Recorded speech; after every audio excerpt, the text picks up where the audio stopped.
Hello everybody and welcome to episode 201 of the TheSixthAxis podcast. As per usual, I am your host, Chris Lipscomb. Joining me this week is a man returning from his hollybobs in that there Japan. It's Kev Adser. You alright, Kev? Konnichiwa, minasan. You went to like Japan and then you came back. I assumed Godzilla. はい、そうですね。I assumed Godzilla would eat you. いえ、ゴジラはとってもすごいですね。I don't speak Japanese and most of our listeners don't. Pretty sure he said that Godzilla's really nice and gave him a candied apple. That's pretty sweet. I said Godzilla's really cool. Oh, Godzilla is pretty cool. I said no, Godzilla's really cool. So, he wouldn't eat me. He seems like a cool guy. Didn't have the vocab to say so, he wouldn't really eat me. So I just left it. It seems like he seems pretty chill. Yeah. Yeah. Hello. Also here is Tef. He hasn't been. Konnichiwa. He hasn't been to Japan. Don't listen to his lies. I did Japanese GCSE though, so Jim. I know how to say 3 things in Japanese. Which things? As is the requirement of all language GCSEs. Yes. Pretty much. I can say hello, I can say thank you very much, and I can say... Oh, I can count to 10, that one's easy. I can't remember what else I can say. GCSE language. language. Mr. Roboto. GCSE language courses teaching you the equivalent of half a book. Yeah, pretty much. It's not good. But I can watch anime and sort of occasionally pick out a phrase and go, oh yeah, and then read the subtitles and go, oh yeah, that's what that means. That's good. Nobody should ever watch anime which has been dubbed, because that's bad. No, that's the only way I watch it. That is Satan's that work. actually, it's been scientifically proven, that gives you cancer. Oh, I'm going to get a lot of cancer. I hate subtitles. I hate them. Yeah, but the English overdubbed voice acting is worse. No, it's fine. People are much too critical of stuff. Other than Pokemon, obviously. I'm watching like the Seven Sins on Seven Deadly Sins, I think it's called, on Netflix right now, and that's English and it's fine. It's really good. I'm enjoying it. Yeah, I'm okay with it, to be honest. It's just it doesn't feel authentic, As a student of the language, I feel the like thing is, I put stuff on like in the background a lot. Yeah, you can't do that with subtitles. Really doesn't work. Makes it very difficult to understand what's going on. That's like opening a book and then walking away, and then going back and expecting that you would have understood the plot, and exactly, the nuance of the relationships. Yeah, and in fact, you haven't actually read it, and that's why fuck subtitles. Any hellos this week? Yeah, Twitter hellos. Joanne says hello. All right. And Lucy JY23, otherwise known as Indie Marathon, which I just kind of feel she should change like a Twitter thing. Like JY23? Well, no, just because like her name is Indie Marathon, and then her Twitter username is Lucy.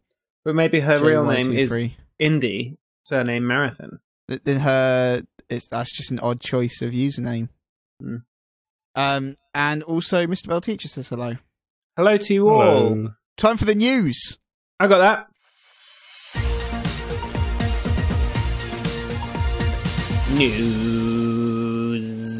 News. Pretty newsy. So in this news this week, Konami are like, fuck AAA games. We're going to make limbs now. What? Which is what I've taken from this. Basically, Konami have announced the Phantom Limb project to create a prosthetic arm for a 25-year-old. Which it's very specific age range. Yeah. Small. It's a small target audience. No, there's a guy called James Young who lost his arm and leg in an accident on the DLR in London. And what's a DLR? It's a Docklands Light Railway, mate. Right. It's those trains that don't have drivers. Whatever. Up into Japan, no one has a driver. They don't weigh much either. That's not true. There was a monorail. Monorail. Why can nobody say monorail without somebody mentioning The Simpsons? Because you have because it's actually a statute which was passed in 1973, I believe. Which is actually quite forward thinking when you think about it. It is, considering The Simpsons hadn't actually been. Yeah, exactly. And so you have to. Right. It's the truth. But anyway, but actually, I think the Konami Phantom Limb project is actually a really nice. No, it's really cool. So they're partnering up with a prosthetic artist called Sophie de Oliveira. I apologize for getting this completely wrong. Sophie de Oliveira Barata, I think, who is helping them to create a arm modelled after the prosthetic arm in MGS5, The Phantom Pain, to give to Mr. Young, which would be he's a fan of the series, and it would suck if he wasn't a fan of the series. Not actually that fuss, to be honest. Well, it's still a pretty cool I guess. arm. But yeah, I'm just wondering really cool. if it's going to have, because in the game, like it can be upgraded, so that it's a remote control rocket. Probably not that. No, seems unlikely. Do you not think so? Well, so that arm is, but then you haven't got an arm. Yeah, but I don't know, it comes back or something. But then surely rockets explode. I think it's a rocket punch. Oh, that makes more sense. I can't 100% remember. That definitely makes. I don't think I actually unlocked that particular thing either when I was playing. But yeah, this is quite a well-known prosthetic artist who she apparently designed the crystal leg used by Victoria Modesta in the closing ceremony of the 2012 Paralympic Games. So her work is very well known, and this is just a nice move from Konami to partner up and give this guy a new arm. Could I just say one thing? What? Oliveira. Yeah. All right. Sophie de Oliveira. Sophie de Oliveira Barata. There we go. That's close enough. That's roughly it. But yeah, I think it's a really nice move from them, and it's kind of awesome for this guy. It's just a pretty great thing. Right, do you want to know about a new thing? A thing that is brand new and different. That's what the news is for. It's right there in the name, new. So you know, like how on the PlayStation Store there's sometimes demos and that. Yeah. But sometimes. But now, for a game called The Indivisible, we're actually getting a prototype of the game going up.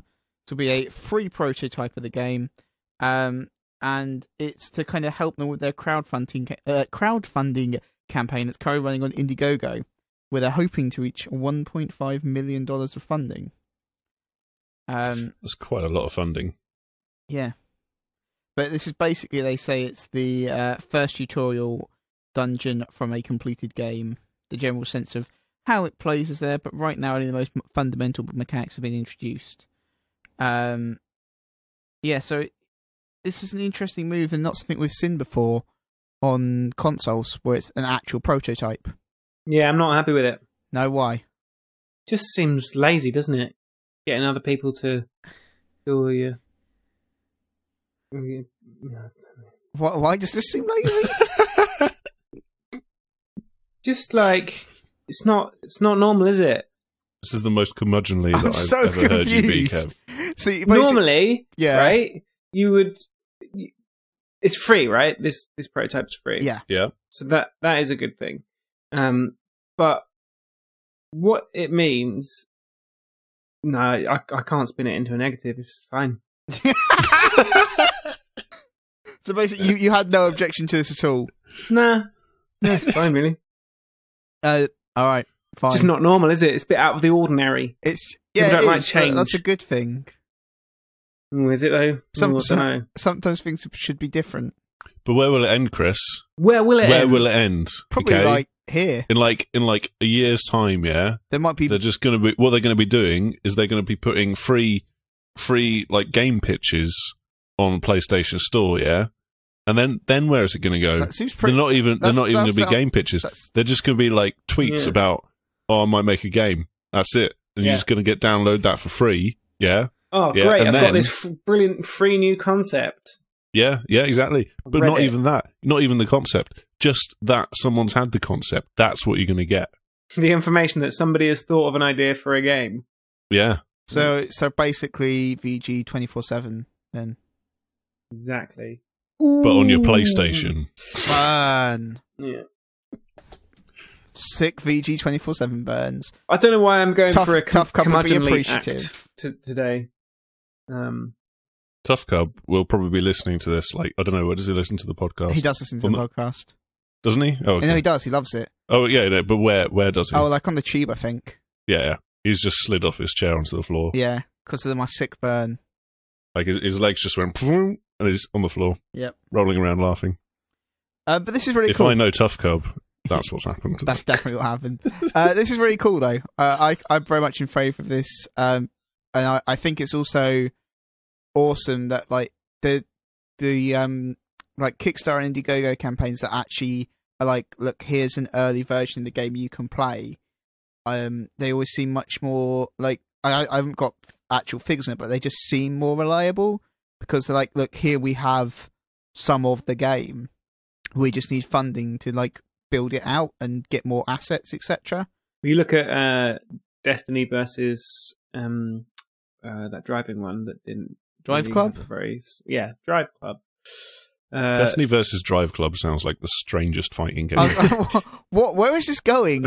Because Destiny did a beta where they stress tested their servers. Oh, okay, yes. And Drive Club released and went, nope, that doesn't work. Nope, put it down. Right, weird news now. Tough Cub is excited about football. No, he's not. He is. He hates everything that football is. But he likes games about football from the 1980s. But he doesn't even like pixels. Everything about this story is full of contradictions. He likes pixels in context. In the context of nostalgic football. Yeah. He likes pixels if they came from the 1980s. Yeah, exactly. So as long as you have the holy trinity of nostalgia, football, and pixels, then any one of those is okay. Yes. Mm-hmm. Okay, good to know. So anyway, there is now a follow-up to Sensible Soccer. It is called Sociable Soccer. It's a spiritual successor. So like, spiritual successor, yeah. Don't have the license or anything like that, but yeah. Yeah. And it is being crafted under John Hare's guidance, who worked on the original, I believe. But yeah, basically, that's why Tough Cub. Is it called The Sociable World of Soccer? No, I think it's just called Sociable Soccer. It's just John Hare's Sociable Soccer. Yeah. They've stuck a campaign onto Kickstarter. Yeah, it's on Kickstarter. But unfortunately, they've bucked the trends. They haven't put a prototype onto the PlayStation Sickening. Store, which is just ridiculous. Like, where's it going to end? Where is it going to end? They've got quite a Where is it going to end?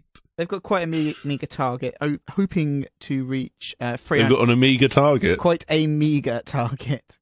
Hoping to reach That's what I said, £300,000, and apparently you can get a copy of the game for as little as £12. That is reasonable. I do believe that they are using actual like polygons and stuff, and so it's still going to have like the top-down view, but it's going to be it actually is in like, 3D looking at it. Yeah. Which is probably why one of the reasons Tough Cub is so accepting of it. Yeah. But yeah, it's they're hoping to reach £300,000, and they've still got 29 days to go, so plenty of time in it. But it's literally just launched today. Yeah, but as we record. Yeah, they've already got 12 grand in the bank, so that's pretty good. That's literally 1,000 copies of the game. Yeah, 1,000 people wanted it. Sadder news. Well, not sad, but just Kev, you don't like chains, so you'll hate this story. Shahid Ahmed has left. Is leaving Sony. For those of you who don't know, he is. What's his actual job title? Sony. He worked for Sony's strategic content division. Basically, he was like responsible for the indie boom on PlayStation. Yeah, pretty much. Well, I wouldn't say single-handedly, but like responsible. Particularly the face of it. Particularly in the UK market and Sony Europe. And thoroughly nice man, if his Twitter presence is anything to go by. Yeah, he is. And everyone I know all the developers I know who've worked with him speak with him with like great respect, and he's apparently a very nice guy and really knows his stuff. So it's a shame that he's leaving, but he's leaving because he wants to make gaming again, basically.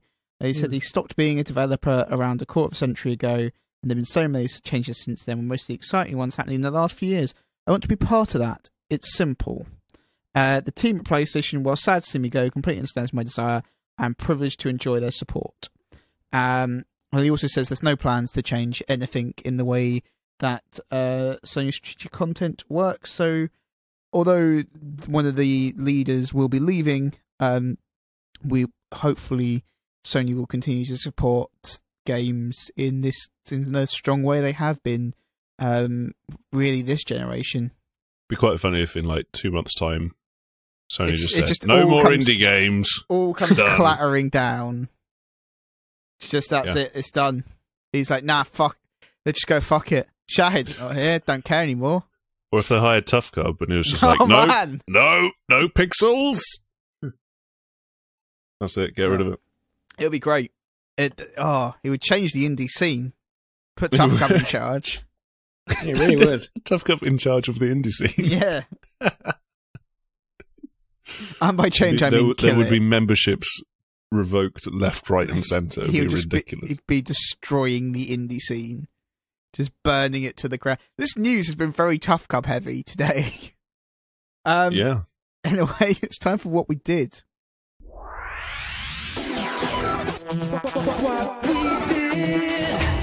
Now, Tef, you played Black Ops 3, and I know you did because you made me talk to you about it.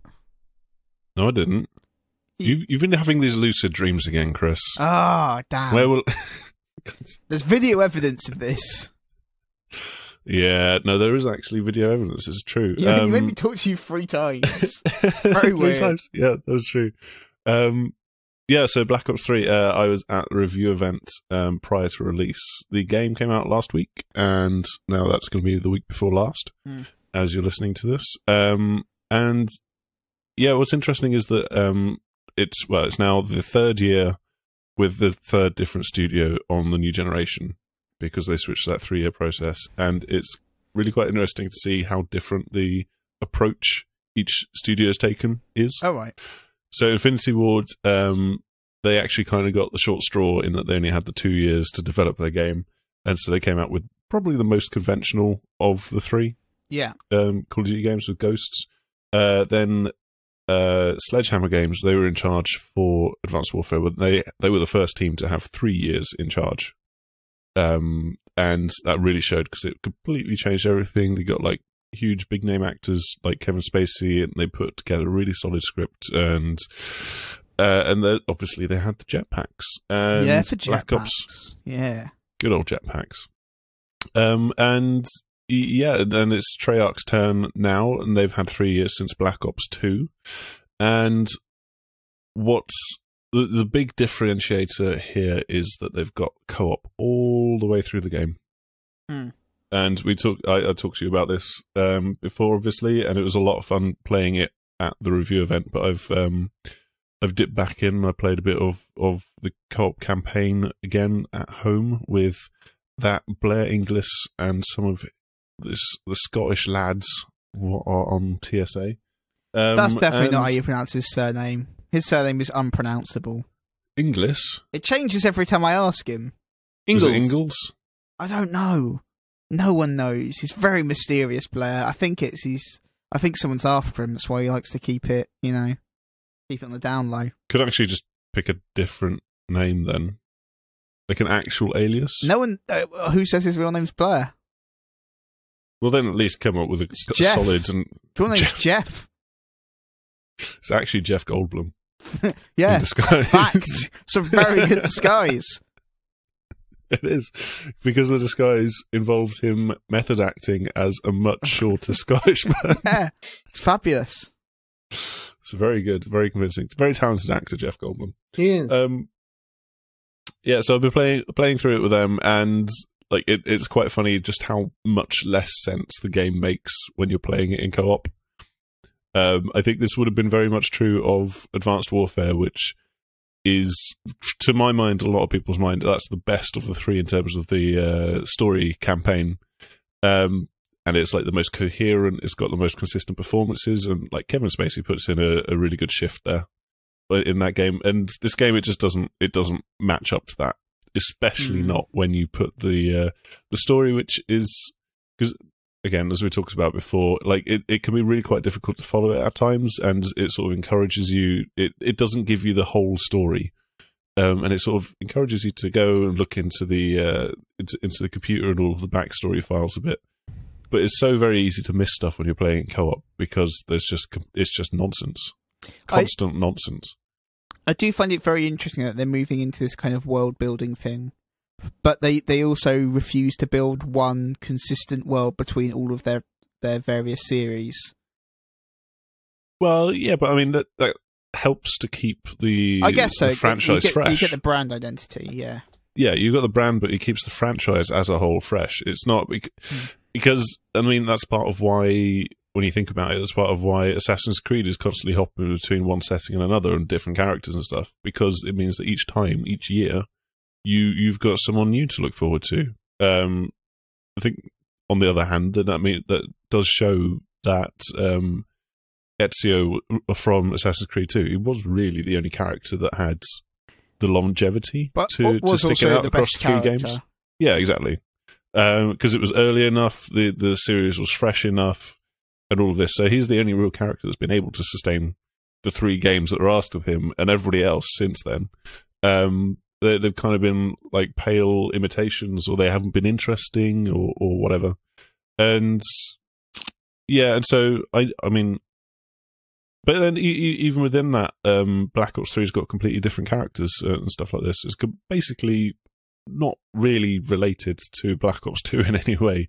It's just like there's little nods and winks back to certain events that happened in the past, but it's completely new story and everything like that, which is, yeah, it's interesting. But I think what I find really interesting, though, sorry to cut you off, but what I find really interesting is that they've kept the Black Ops thing, which actually had quite a strong story going on, but have moved away from that story. Whereas when you look at the Modern Warfare trilogy, that was kind of one story throughout, wasn't it?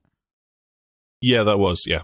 That the Modern War trilogy had, well, it kind of did the whole Back to the Future thing, I think, where the first part of the trilogy was basically its own self-contained thing. Yeah. And then the second and third sort of had the more direct links between the two. So like the second, and Star Wars as well, but like the second one finished on a bit of a cliffhanger. It was like, oh, they're going to survive, blah, blah, blah. And then the third one tried to tie up all of the loose ends and stuff like that. Yeah. But yeah, no, I haven't finished Black Ops 2. I picked it up for like £3 on the Wii U, which is like ridiculous value. I was just like, yeah, I'll do that, fine. And I'll get to playing through that at some point. But I'm not sure that like they actually killed some of the characters off in that game, and there was a lot more time hopping, and it was sort of like the next generation of characters. So it was like sons. But it was still like a clear link between the things. Yeah, it linked back to it, but I don't begrudge them for cutting ties to that, because I don't at all. I just think I find it interesting that they've cut the ties but kept the name. Yes. Yeah. And although you can argue that Assassin's Creed moves on, there's still kind of like overarching stories in Assassin's Creed. There's still Abstergo, and those kind of elements are still there, which is not true here, as I understand it. It's just the world's moved on. Yeah. Well, the world in Black Ops 3 has moved on from Black Ops 2 by about 30, 40 years or whatever it is. But there's it's still completely separate to the other games. But is there even a clear, like, is there a clear point that this is the same world from Black Ops 2? Not really. Because it could be a different world, right? It could basically, aside from one or two nods and winks, it could basically be completely different. Nothing explicit, no. There's one moment where I think the nerve gas from all the way back in World at War. Yeah, which is technically the same universe, yes. Yeah, that's the same universe as well, because you've got the characters crossing over. Oh, there. yeah. I think the nerve gas from that actually makes an appearance again, very briefly, and it's just like, okay, moving on again. And so, there's those links back to it, but they're hardly integral to the story.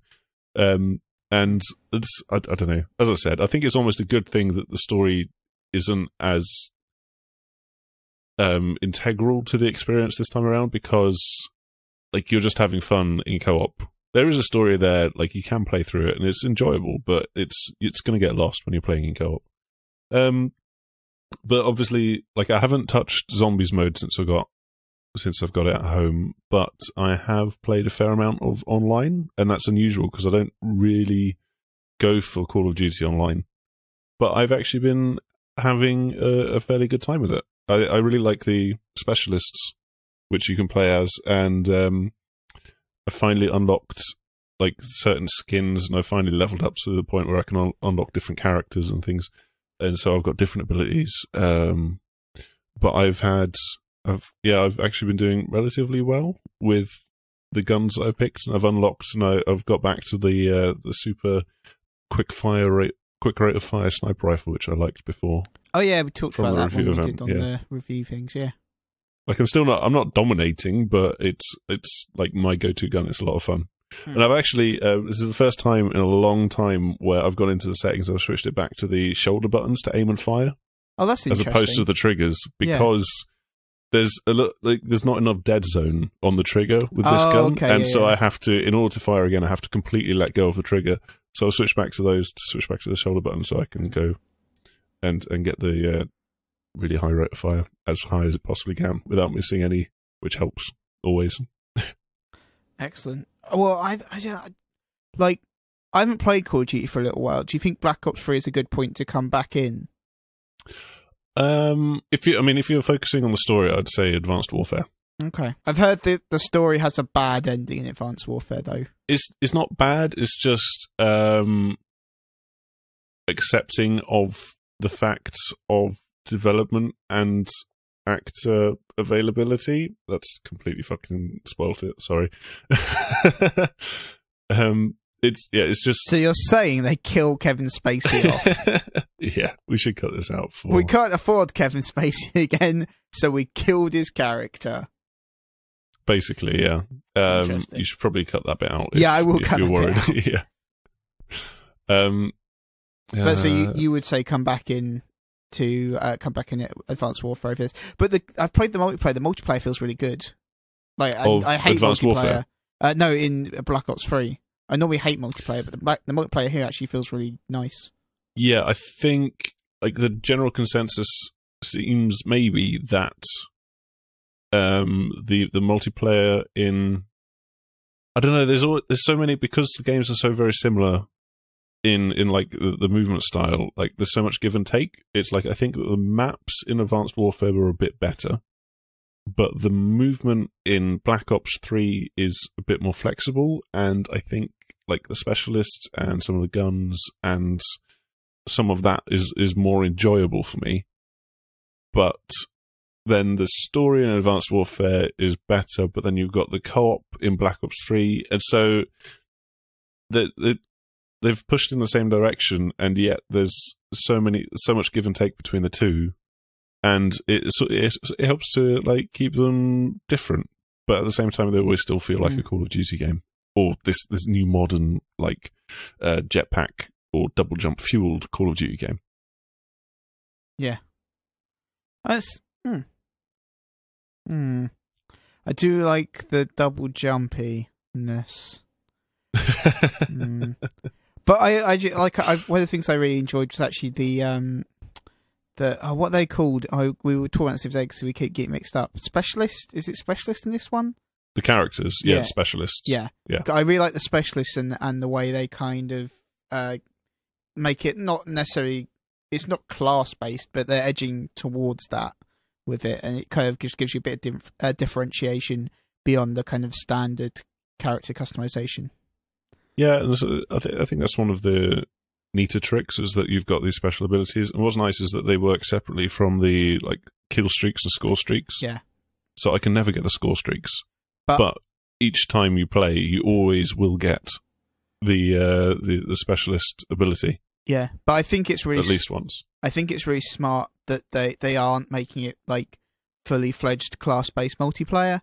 That it's like, hey, we've got different characters and they behave in different ways, but there's not like, here's the tank and here's the healer, here's the ranged guy, etc. They've just got different abilities that interact in different ways, which is a much more interesting approach in a way, actually, as well, because class-based kind of shooters can get a little bit box ticky at times. I think it depends on what kind of game it is. Like Call of Duty is not really a team game, no, despite exactly. the fact that team deathmatch is or like search and destroy or whatever. Yes, you've got two sides to it, but they're not attack and defense. They're not really like, it's just pick your load out, pick what's best for killing people, and go for it. I'd argue even that like search and destroy is basically not an objective mode because it almost always ends with one team wiping out the other one. Maybe I'll get it. I'm not sure. But like Advanced Warfare hasn't really come down a lot, so maybe I'd be better off getting this. Yeah, Call of Duty games have managed to hold their price quite well. Yeah, because even when the next one comes out, they still actually hold it really well, which is rare for yearly franchises. Kev. Yeah.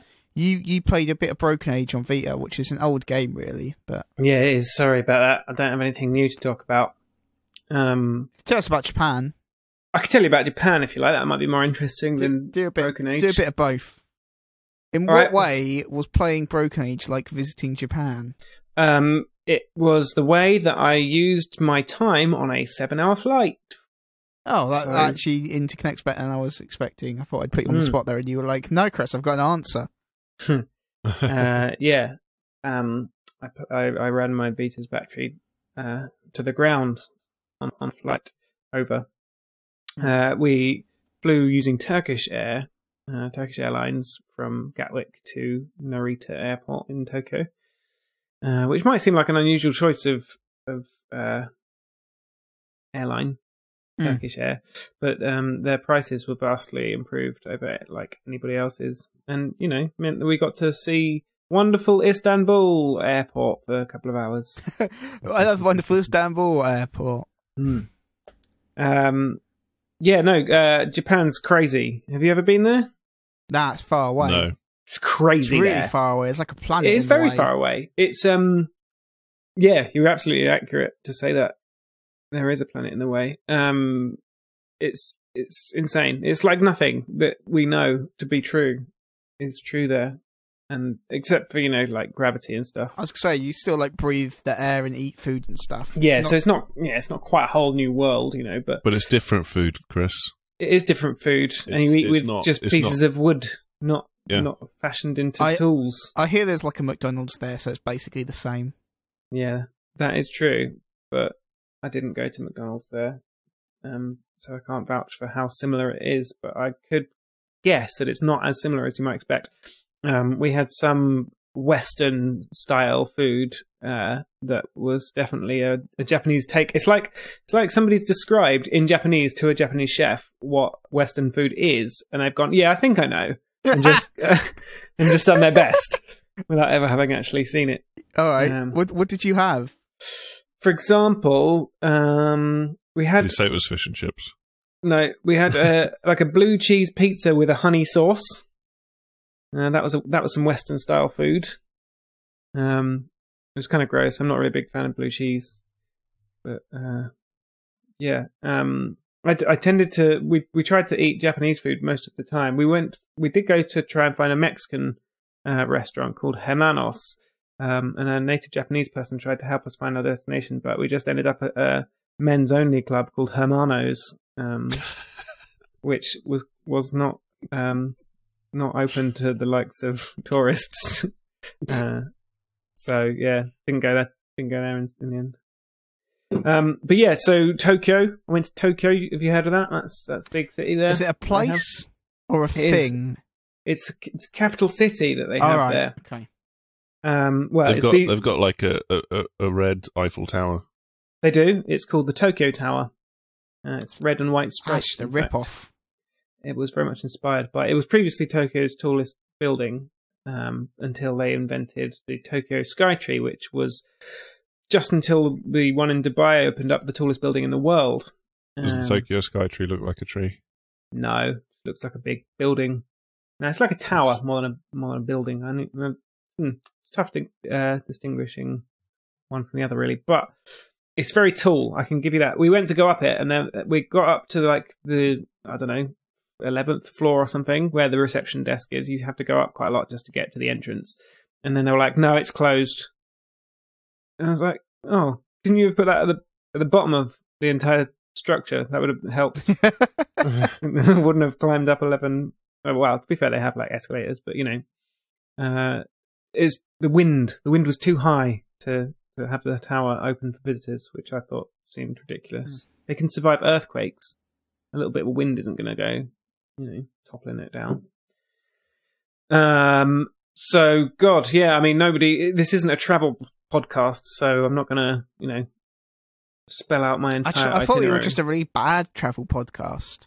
Well, we are, to be fair. This is terrible. But that is an accurate assertion. How long were you out there? I was there for 2 weeks. My first week was in Tokyo. My second week was in Kyoto. And the weekend was spent in fact, mountainous... they've got very similar spellings. Yes, almost anagrams of each other, aren't they? Mm. Almost. There they are. I was going to say, they are. Those are anagrams, Kev. I was just like, does Kev know what an anagram is? Well, they're only anagrams if you transliterate them into Roman characters, of course. Yes. So that was my hesitation, was like, can you even get an anagram in like kanji or But if you think about it, one would imagine so. If you think about it, you could just like take the lines, like you could deconstruct all of the characters. So if anything, all symbols are anagrams of everything else. Yeah. Yeah. No, I see a point. It's not a good point. Okay. But I see it. Yep. Yeah, no, it's brilliant. If you ever have a chance to go to Japan, you should. It's mental. It's really clean. It's like the cleanest place I've ever been to, despite being a city that is seemingly infinite. And it really is seemingly infinite. I don't know if anyone saw, but I tweeted a picture from our hotel room on the final day, and the view is just kind of infinite buildings until like vision runs out, or the curvature of the earth, or haze, or something. I don't know. It just, it's until the hardware limitations mean that exactly, they have to put a fog in. Overlaid on top of the United Kingdom, the Greater Tokyo area is the same size as Wales. So why is everything the same size as Wales? Wales is the same size as Wales. It just always seems to be one of those things in news stories. Oh, there's every year we destroy an area of the rainforest the size of Wales. I might have mentioned that fact before I went as well, so maybe that's still stuck in your brain. It just seems to come up a lot. Wales and Belgium are always the two points of reference for size. Still, that is a city the size of a country. Yeah, so, well, sort of a country. Sort of a city. Yeah. What counts as greater area, though? Like, is it still all... Because if you... I'm not a geographist. No, but my point is more like... So if you look at, like, Greater London, it's not all as built up as Central London. So does it become suburby, or... Yeah, it would do. Yeah, I think it does. We got the Shinkansen from one to t'other, more or less. And, yeah, it does get... it thins out. It takes a good while. It's like an hour on a bullet train before you stop seeing everything as buildings. And you're like, hang on, I think there was a tree over there. No, a field. So yeah, we travelled on the bullet train. We travelled 355 miles in about 3 hours. So it's actually quite a slow one, really, because that's only about 300 miles an hour. Which is still quite fast to be travelling along land. 100 miles per hour. What did I say? You said 355 miles in 3 hours. And then you said it's 300 miles per hour. No, I meant 300 miles in 3 hours, which is 100 miles per hour. Yes. That's maths. Not what you said. That's what you meant. That's what you meant. I knew what you meant. Yeah. I think if I go to Japan, I want to go to the Pikachu Festival, which is in August, and it's officially the craziest thing. If you go in August, though, very humid country, Japan, very humid. Yeah, You'll step off the plane and instantly drenched in sweat. That's what I've heard. I went in October, November time, of course. And it's quite recently then. Yeah, very recently. Yes, I just got back this week. Actually, still recovering from the old lag. The lag that you get. Yes. I don't know Latency. it's just poor connection. I think. You talk to your ISP about that, really. I'll be walking down my hall, and then suddenly I'm like walking backwards in my kitchen. I'm like, what? You're walking backwards into your kitchen, then you find yourself and you're just in the corner, just staring at a wall. Yeah. It's just like, what's going on? And then you get shot in the back. Yeah. Okay. Classic. Hate it when that happens. Classic lag jokes. Yeah. Yeah. So 9 hours time difference, of course. So it's quite, everyone was like, "Oh, it'll be much easier coming back," and that is not the case. Well, not as far as I found it, anyway. Maybe just going there, it's just exciting, isn't it? So you don't have to worry about it. But like coming back, it's floored me. I think it's that because you're going in the direction of the sun. Yeah. So it's basically you're staying up later as opposed to getting there and it's the middle of the night and you're still awake, but it's nighttime. I see. Do you understand? Yeah, I think I do. It's just it's been tricky. I've staggered my bedtimes. I managed to get as far as 10 o'clock last night for bedtime. That's good, impressive. It was 9 o'clock night before that, and 8 o'clock before that. So that's what I'm getting there. That's what I fucking hated with Los Angeles, though. So we left and it was breakfast, and we arrived and it was still breakfast. Yeah, it's weird because time right. just stops meaning things. Because we in clock terms, from local time to local time, we travelled about 12 hours, but it took us 18 hours to do it. That doesn't make any sense. That's weird. I thought I should phone myself up and tell myself what it was like in the future. Lorry numbers, yada yada yada. Yeah. I'm so glad I've never have to cross the international date line. That's just fucking confusing. That'd be brilliant. I think what country was it? What Pacific island was it where they decided that they were going to skip a day? Yeah. They because they moved to the other side. They were like, "Fuck it." Yeah, I remember that. Yeah, I don't remember. They switched because they didn't want to be last anymore. I think it was split down the middle or something. But they changed because it was better for trade. I think better for trade with Australia. Yeah, because they were like, if we're on that side of it, we're on the same day as Australia. It's much very easier. Fact-based podcast this week, isn't it? Very fact-based. Yeah. There's a thing happened. I'm pretty sure we all agree. Something. There's a thing. And the island did the date swap and stuff. Anyway, I'm going to end this segment because it's really boring. I'm sorry. Broken Age. Yeah, no, that's good. It was free on PlayStation Plus, wasn't it? So that do. Good voice acting. Tef, do you want to tell us about VR? Oh, okay, I can tell you quickly. I suppose that is the most exciting thing. So while Kev was in Japan, I went to Paris, which completely floored me. Lots of train lag in this case because. Eurostar, and that was for. I can imagine it's Well, an hour ahead now. Yeah, and you go through this dark tunnel, and it's at night time. Yeah. What? I don't know. All the dogs are going mental. Yeah. It's very good if you've got a budgie though. Just goes to sleep. Yeah. Unless you want your budgie to be an enthusiastic conversationalist. And if it dies, then you know that something's going to go terribly, terribly wrong. That's a canary. Oh yeah. I'm not sure budgies are immune. Yeah, I'm sure budgies they will still die. Yeah. This was Paris Games Week, and I managed to get a hands-on demo, body on, face on, something, a demo of HTC Vive, and it's really, really very cool. The thing that I said about it, and I'm sure that someone else has said this before, it's basically as close to the Star Trek holodeck as any of the 3 VR systems are at the moment. Because it's been built from the ground up. It can do everything that Morpheus can do with the head tracking and looking behind you and do everything that the Oculus can do, but it's built from the ground up so that you've got a cable long enough and heavy enough to sit behind you, and so it allows you to walk through this area, and it's tracking. It's got 2 lighthouse base stations, and they're in opposite corners of the rectangle. How big are they now? I've heard they can be quite small. Well, the lighthouse base stations. Yeah. Say 3 packets of packs of cards together, maybe. Yeah, I didn't actually, like, all I saw was them just like tucked into the corner. Yeah, because someone said that to me about that size, which I find disappointing.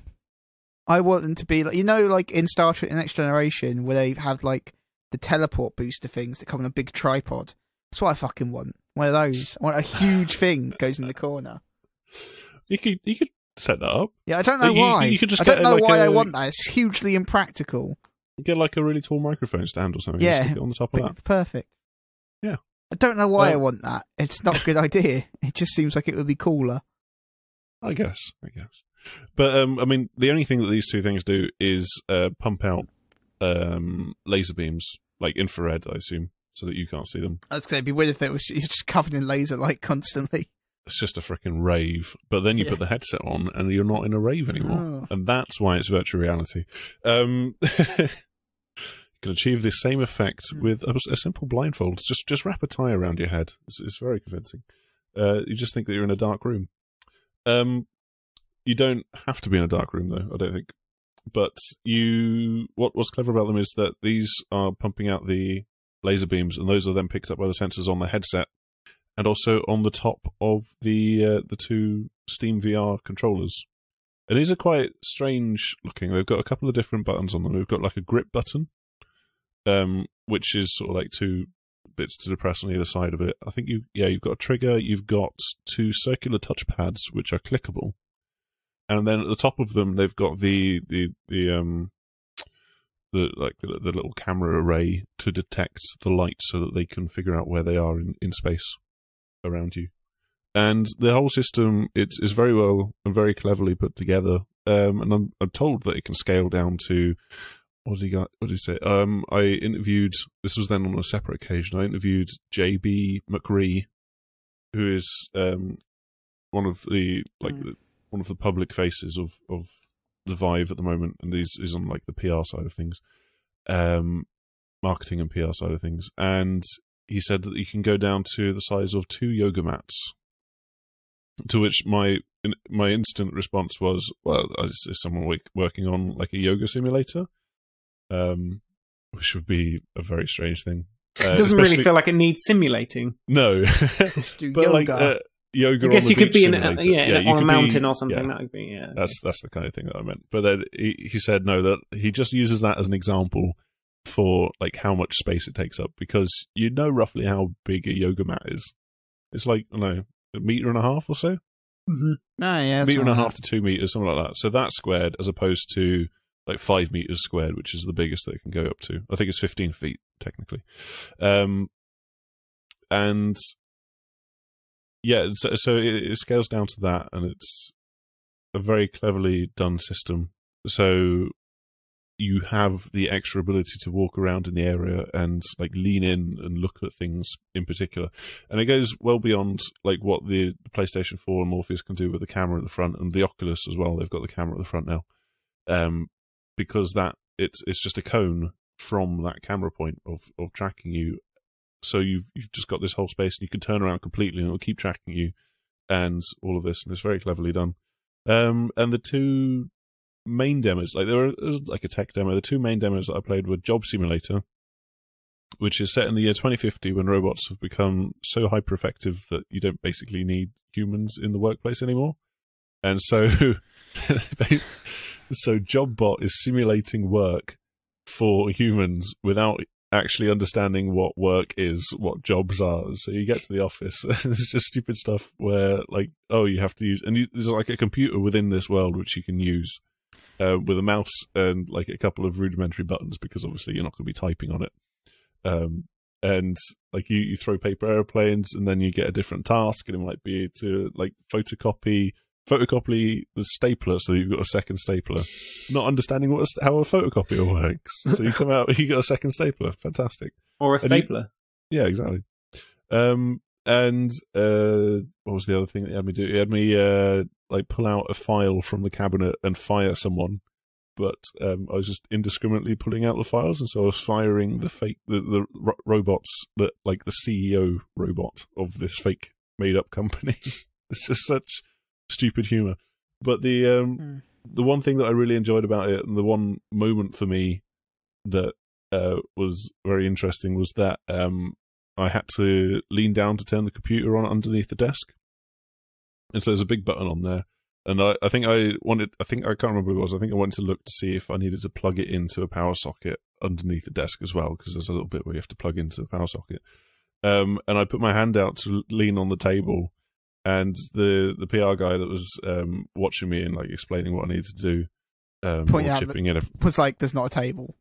Well, yes, but also, obviously, like I then realised that there wasn't a table when I couldn't fucking touch the thing. Yeah, but he was just like, it's surprising how many people actually try and do that, which is quite funny.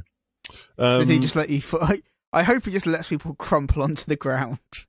No, because it's not that. Like, there's enough separation from reality. It's not like the there's that video that went a little bit viral where a guy is trying out a roller coaster simulator with the Oculus Rift, and he's doing it in the middle of like some Czech supermarket or Ukrainian supermarket or whatever. His mate's watching him and is videoing him. And then he comes up behind him, and just as he goes over the crest of the roller coaster, he does that thing where you get punched in the back of the knee, and then and the guy's body just crumples to the floor, and he starts freaking out because he was not expecting the sensation of gravity. And it's not like that because I'm still in control of my body. It's not an unexpected force in my body. It's just that I'm reaching out and there's something that isn't there, where my subconscious is saying there's probably something there. That was cool. Yeah. But the other demo kind of shows the future of light gun games, where it was it's called Arizona Sunset, and basically I've heard good things about this. It's actually good. I think it's a clever way around the inability to really move through space without having a giant crazy treadmill contraption on the floor. Because you're basically in a little area, and then a few zombies come at you, you've got your guns to shoot them, they're dead, then you shoot to go to the next area, and then you've got another little area, and you've got different guns to pick up and stuff like that. And so I can kind of see that evolving into something much more like Time Crisis, where you actually have to take cover from people shooting at you, and it's sort of like you could then move around in your area, and it could be quite forgiving in like the kinds of cover that you can stand behind, but you can actively like peek out from behind something, that kind of thing. And I think that's a really fascinating place that you can start to investigate, and it's going to be stuff like that, because I mean the whole thing with VR is that everybody knows that it's just the first generation and it's not a perfect system, and it has to go somewhere. And a big part of that's going to be somehow managing to make it wireless, so that you don't have the cables behind your head with the head-mounted display.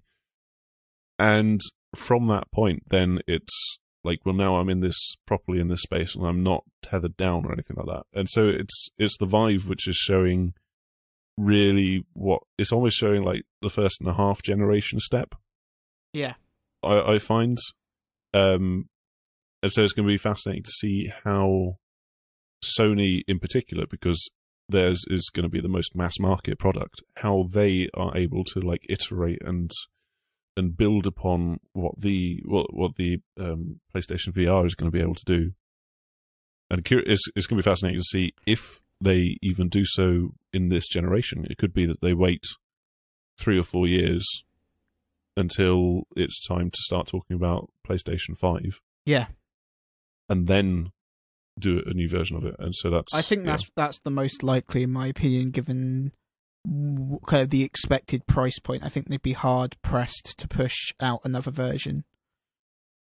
Yeah, and also like the whole attraction of a console is that it's a set target for developers. Yeah, so you know exactly what you've got. You know, like you don't have to futz around with, you did used to, but you don't have to futz around with like, someone's got like twice as much RAM, or someone hasn't got this particular accessory and stuff like that. And I think the PlayStation 4 obviously like cut loose a lot of the cruft that you had from like the Move controller. So it's not necessary. It's absolutely not necessary to have a Move controller in any situation now, and you don't have to have a camera for any games really.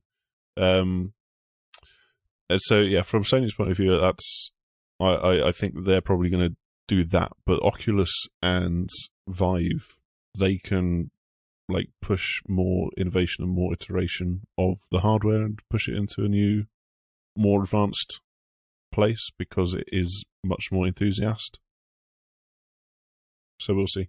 Yeah, it's exciting. It's an exciting space to sort of see emerging. And like you say, because it's just so definitely first generation where, well, that's not true because we've been trying it since the 80s, but like the first generation this time round. I would say the first generation that looks like it's going to receive general consumer acceptance. Mm-hmm. Well, it has the possibility. I mean, like everyone was going gaga about 3D TVs 5 years ago. Yeah. But the first one that is targeted, at least, at achieving general consumer acceptance. Yeah, it's the first time that the technology is actually there where it feels like it's possible. Yeah. Like the stuff from the 80s was like the Virtual Boy, and it's just like, okay, you've strapped a TV to the front of my face and it's giving me migraines. Yeah. That was just like over exuberance and experimentation, and this time it's actually, here's an actual product which, you know, could feasibly work, and it has all of the stuff within it to actually warrant the term virtual reality as well. That's the other thing. Because it does have all of that motion tracking and stuff like that. It's very clever. Yeah, the motion tracking's really is kind of one of the key elements, I think, now. That's what's made there's just so many things that have come together at once to make this viable. Yeah, and there's a lot of lots and lots of clever people working at it from several different angles. So, like, again, you've got these 3 different products, and they've all got slightly different ideas. They've all got slightly different ways of doing things, but they are attacking the same problem. And so, like, when you've got that competition, that's what helps stuff to get to advance and move quicker. And yeah, but at this point, for me, I think the Vive has got the best overall system and the best potential for like emergent experiences that come from it. Yeah, definitely. I don't know. I think they've all got upsides and downsides. Like, it's just going to be interesting to see how this all plays out. That's the thing. It's too hard to call at the minute. Yes. I mean, I'm definitely going to get the PlayStation VR just because I already have 2 Move controllers and the Eye. It would seem like the final piece of the puzzle. Yeah, that's very true. I just don't know. Just don't know. Should we move on, or just I think we're just gonna wait, just soak in the silence. All right. Gonna play around with Hearthstone. Right, it's question time. Question time. Time for questions. Question time. Question? Question time. Mike Bartlett, otherwise known as Therapist Gamer, he says, hello. Do you think Sony have been resting on their laurels since the successful PS4 launch? No. No, probably not. I think 2015 has been the slowest year for them so far. Yeah, it's certainly been a slow year, but I don't think it's in a sense of them going, we don't need to try. Yeah, it's just an unfortunate case that, like Uncharted 4, they wanted that to be at the end of this year, didn't they? Yeah. And that hasn't come together, so obviously then they're missing. Well, they didn't really have anything backing it up because they can rely on third parties to fill out the platform release schedule and stuff like that. So it might feel like they're not doing anything, but they're doing, like, it's like a duck, and you don't see the feet paddling under the water. It's like a disappointing duck who isn't really doing much at the moment, but you don't see that it's actually going somewhere very, very fast underneath the water. Okay. And that is the first time I think I've compared a major international corporation with a duck. Yeah. Kevling just wants to offer traditionally late hello. Hello. Ash W92 did one as well. Yeah, said hello. He did, yeah. But Germanus would like to know, is anyone beside Lewis getting Battlefront? I might. I assume you will, Tef. I am, yes. I probably will at some point. You maybe. don't buy games. No, I probably won't. I'm a bit, I don't know, apprehensive maybe about Battlefront. I'm not sure if it's going to have the longevity for me. Well, I don't know if your face is going to have the longevity. Boom. Didn't you know that I'm a horse? I've got a long face. Oh, damn. So it does. It does. It does. No, I definitely agree, and it's tricky. That's one of the issues you kind of have with like multiplayer-only games, and kind of why I feel that maybe they should be cheaper, because you're like taking a gamble. It's much more of a gamble than a single-player game. Yeah, I think, okay. So if, like, comparing it to Black Ops or Call of Duty or whatever, then yes, you've got like a 6, 7, 8 hour campaign which you can go through. And before going to the multiplayer. But that's not really what I'm worried about with Star Wars. I'm just thinking that from what I played of the beta test, it's just, I don't know, it was just a bit too dulled in certain ways compared to the complexity of Battlefield 4 and 3. So, like, there's not as much interplay between stuff in the air and on the ground. Aiming no, I is think a lot that's very true, and stuff actually. like that. And I mean, it's obviously because, like, Star Wars is huge. Like, there's people going to be buying PlayStation 4s and Xbox Ones just to play a Star Wars game when it's riding off the back of the hype from the next film and stuff. And so it needs to have the just like baseline accessibility, which Battlefield doesn't need to do, because that's built up on the reputation of the game series. And so like there's a difference there. And yeah. But we'll see. It's definitely going to be an exciting and very, very pretty game. That's for certain. I mean, that's true. Yeah, it does look absolutely gorgeous, and that's an upside, but not enough of an upside to be like, yeah, I want that. I just don't know. I kind of want it, but I like the multiplayer stuff makes me very cautious. Yeah, and the other side of things is that like there's a lot of people that just want to have a single player game. It's like, I know that Peter is just like, oh, do I get Battlefield, blah blah blah, because he's freaking mad for Star Wars. But really, all that he wants is just like a single player shooter where he gets to be a stormtrooper or something. Like, and also, Just Cause is coming out, and I know that's going to be really good. And that's the other side of it, isn't it? It's just all single player. Yeah, it's all single player, but it's going to be fucking amazing. No, it's multiplayer. There's multiplayer in Just Cause 3. Yeah. Are you sure? Yeah, there is, because it was in Just Cause 2 as a mod, and basically Just Cause 3 appears to be Just Cause 2 with all mods enabled, basically. Because people on the PC like modded in multiplayer and modded in like the infinite C4 and infinite grapple thing, and the developers just went, well, if we just did all of those things, people clearly like them. No, but I know all that, but I've just typed in Just Cause 3 multiplayer, and it goes, Just Cause 3 Teflon, lack of multiplayer, blah, blah, blah. Oh, why Just Cause 3 doesn't need multiplayer? Oh, I thought it had multiplayer. No multiplayer at launch. Won't launch with multiplayer. Okay, clearly it doesn't then. I thought they said they were doing it. Maybe that was from a year ago. It might have just been in my head. Because I do want to mess about with like the Just Cause 2 mod though. I've got it installed, and it's just like I booted it up once, and it's just like I have no idea what's going on. I think I need to play it with a few people. Yeah. It might be. It might have just been because they like basically the rest of the game is just Cause 2 with all the mods enabled. Yeah. So maybe that's why I thought it had it in. No, they have like a different search is multiplayer component isn't off the table, so they might add it in, but at the moment it's just single player. Yeah.